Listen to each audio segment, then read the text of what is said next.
a person like you doing to get the people in India getting excited about their issue? They should be the ones who should be more concerned than us. I am doing really nothing about that because I want you to do it. I have more than enough to do to get my research. Simply discovering these facts, running around the world, compiling data, chasing things around, dodging bullets, threats is more than enough challenge for one guy. And every time I do something, people say, why aren't you doing that instead of that? So it's like, you're a cardiologist, somebody says, why aren't you a brain surgeon or something? You could always say, why aren't you doing something else? This is more than a lifetime of research, documentation, creating new paradigms, waking people up, and therefore, while I'm not solving many problems in India, the point is you got lots of other people, they should be solving those problems.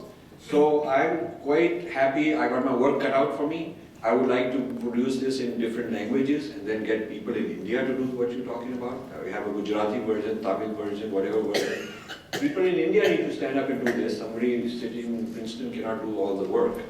And you should bring a solution to me rather than a problem. You should say, here is an opportunity, I'm signing up, I'm going to do it. That's what I want you to tell me, not what else can I be doing. So my answer to people is, if we have a bunch of lazy guys thinking that there is a Devta, we pray to him and he'll solve the problems. I know Devta. Okay? And basically I put the monkey back, the hot potato back on them and say, you do it. Yeah. We'll have time for just maybe two questions. But so that we will have time so that you can get your book, get it signed by the author here. So please, quick questions and then answer, and then we will have tea also. My name is Rajiv Malhotra. I'm a cybersecurity scientist by profession. My question is, we all saw what happened in India on Saturday, the kind of barbarism, the way free speech was, scuttled. Do we think that post-47, under the so-called democracy that we live in, where we don't even have free speech to protest, we have lost more under the democracy than all the invasions that happened before? Because there are so many odds that are stacked against it, biased media and everything. I think this is a very, very important question. A lot of people think that when we became independent, we actually got decolonized, but we didn't. We were mentally colonized, physically decolonized. And when you get Indians to become Eurocentric, that is far more dangerous Eurocentrism, because you don't even see it as Eurocentric. You don't even see that this is we've demolished our own Siddhantas, we imported all these theories from somewhere and started using them as our framework. Just because it's Indians wearing Indian clothes and eating pan and eating, the dhokla and all that, we think that therefore it must be native. But it is only symbolically native. A lot of the ideologies are imported ideas. So I think in some ways, gentleman is absolutely right, that after 1947, the Eurocentric education system, westernization of media and ideology and so on, have accelerated. Whereas during the British, firstly, they were a little cautious not to overdo it, and secondly, we were conscious that this is Videshi, and we are Deshi. So we had that sense of trying to hang on to our identity and our civilization. But now, it's people of our own kind who are doing it, so we think it must be okay for us. So actually, it's become more dangerous. My question is regarding your book. It's a wonderful book, very much informative.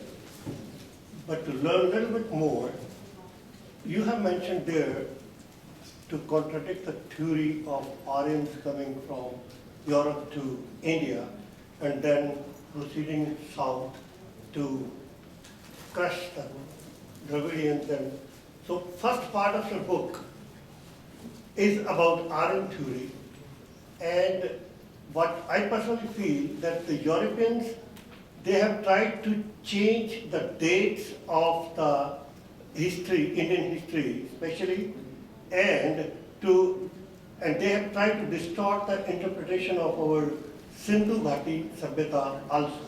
I just want to learn that how in our dates and in our scheme, when we firmly believe that we are aborigines and we are Aryans of, India, how that Sindhu Ghati Sabhyata fits into that. That's a very, very rich civilization. Yes.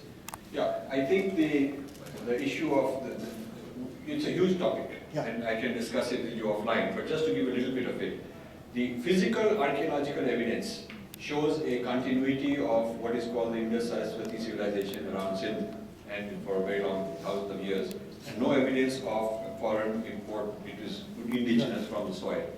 And there is continuity, rather than some Aryans coming and destroying it, there is continuity between it and the later Ganga civilization, because there is a 1,000-year gap when the Indus Saraswati and Sikh civilization seems to have declined, because rivers have probably moved and things like that. And then there is a flourishing Ganga civilization. So historians have said there is a 1,000-year gap, but there's as we have a very eminent historian friend of ours, Dr. Sardesai, would probably validate.